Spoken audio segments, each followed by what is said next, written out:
All right, hello everyone. I'm Dr. Jeremy Sabo. Wait, not that kind of doctor. Just kidding, Ph.D., it stops there.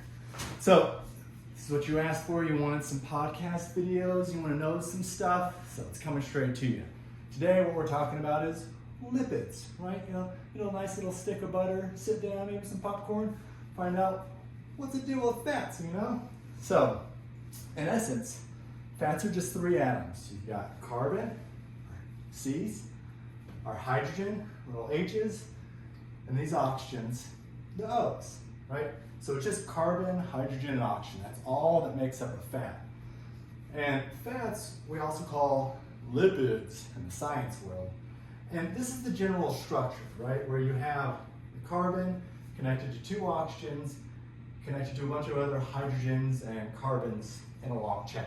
And the length of this chain can change, but for the most part it's connected to these two oxygens. Now, not to dive into a bunch of organic chemistry, but carbon wants 4 bonds, oxygen wants 2, hydrogen just wants 1. So you can see each carbon is connected to 4 things. This carbon is connected to another carbon, 2 hydrogens, carbon connected to 2 carbons, 2 hydrogens, so on and so forth. This oxygen is a little unhappy. It's got this negative charge out here because it only has 1 bond. You can think of this as having a negative charge. It's a magnet, if you will, right? Magnets have a positive and negative side. That negative charge on that oxygen makes it want to do chemistry. Just like if you had a magnet, it would find something to bind to.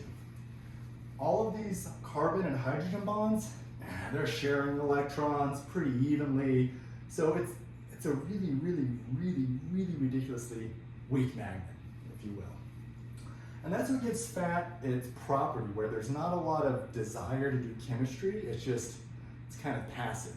And this is why it'll ball up on the top of water. Water, it's oxygen, there's hydrogens, there's a whole bunch of little magnets that want to hang out with other magnets, and they kind of push the fats away because there's no magnetic properties, so it just scoots them along.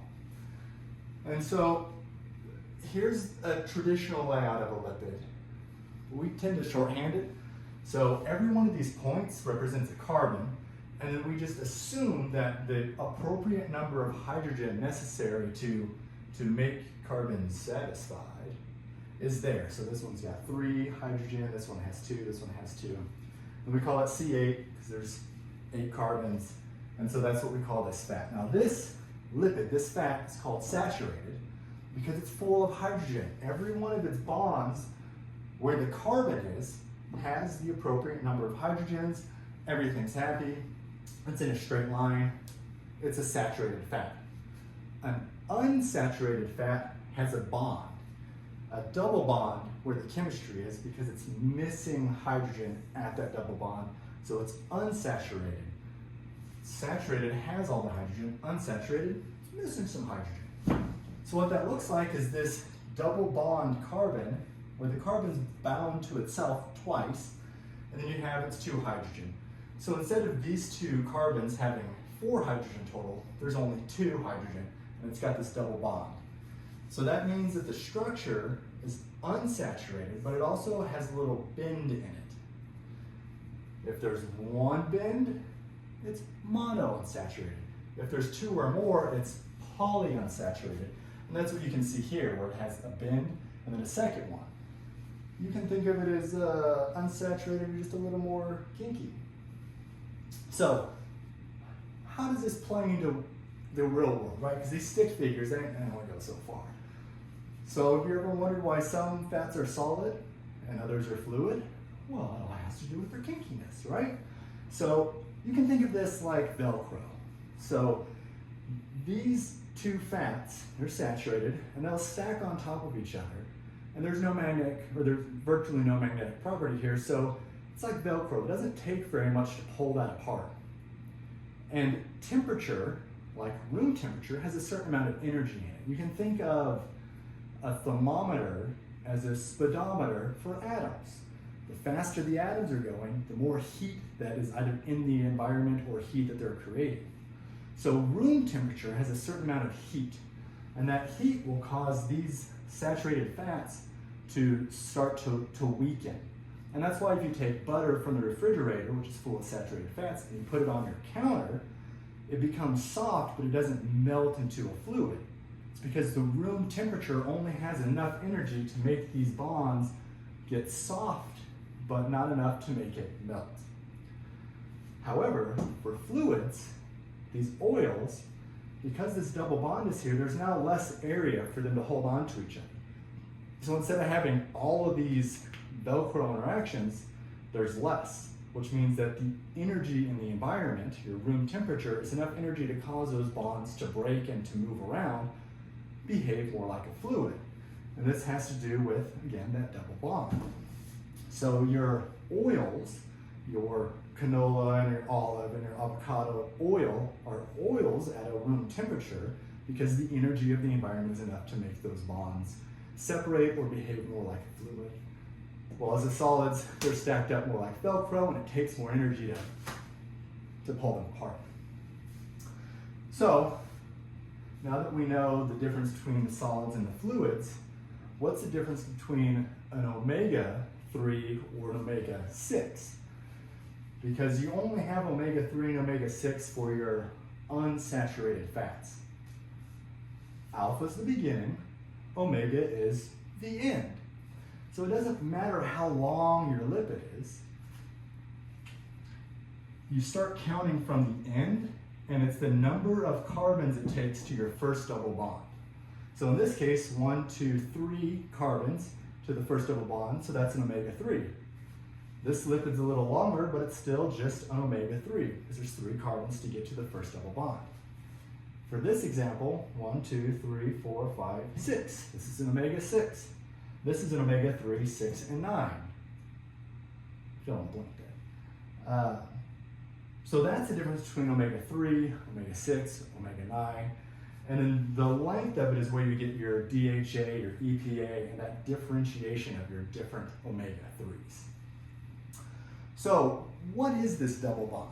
Well, this double bond is pretty important when it comes to cooking. So the first bond here it's like a handshake. It's a strong sharing of atoms. But the second bond, it's kind of weak. It's like they're neighbors. So they're hanging out, but they're not always together. So it only takes a little bit of energy, a little bit of heat, and those bonds can break. So what will happen is this double bond will go from the orientation that it's in, this bond will break, and it can turn into this orientation, which is the same as a saturated fat, but then it still has a double bond. This is what we call a trans fat. So all the horrible things you've heard about trans fats, you can create them from heating anything that has a double bond, any type of lipid that has a double bond.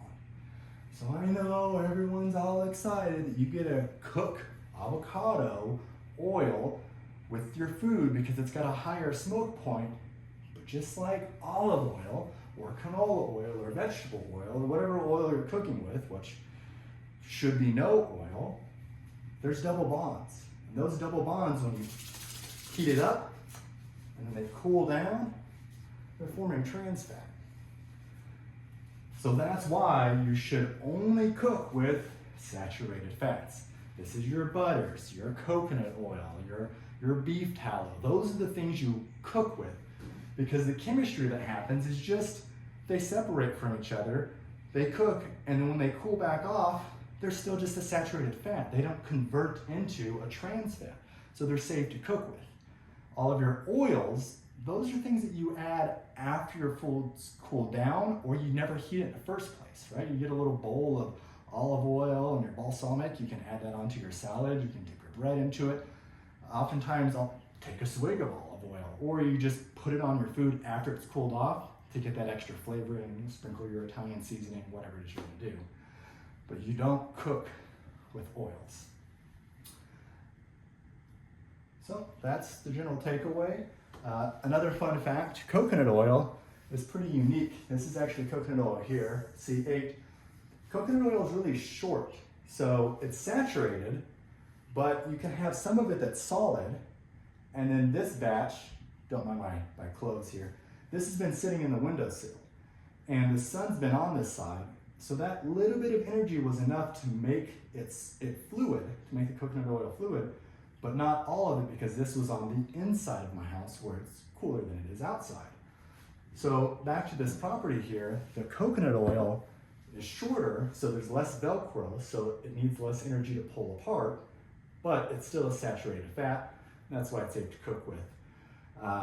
This is also the reason why there's a big push to start cooking things at high temperature with beef tallow. It's because there's more saturated fat, so you're not getting this trans fat. And remember the friendly oxygen over here, right? You change the pH enough to where this oxygen now has a charge, and guess what? It's going to do chemistry at the most probable place to do chemistry, which is the double bond.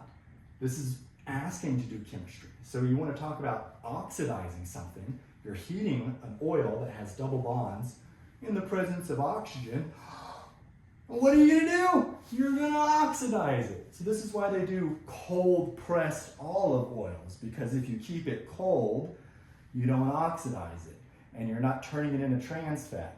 So you're paying more for the nice cold pressed single origin bottle of olive oil, and then you heat it, so you're oxidizing it, and then you turn it into trans fat? Like, come on. Okay, but now you know the basic rules as to why you don't heat your oils, what the difference between an omega-3 and an omega-6 is, and what a saturated versus an unsaturated mono and polyunsaturated fats are, and then a little bit about what a trans fat is. So for my next video, I'm going to pull into what we do with these fats, right? We eat because we need replacement parts, and we also need energy to fuel those replacement parts. And by providing each of those, you also create a framework of communication within the cell, between the organs, and throughout your entire body. So we eat for replacement parts and for energy. So this is where the ketone bodies come in, and then also every cell has a lipid membrane, which is made of fat. So if you don't eat fat, you can't make new cells. So a low-fat diet prevents you from making efficient cells without having to take carbohydrates or proteins and convert them into fats. But you have essential fatty acids, meaning there's some fats that have particular characteristics that our body cannot make. We have to get it from our diet. So stay tuned for next time. Until again.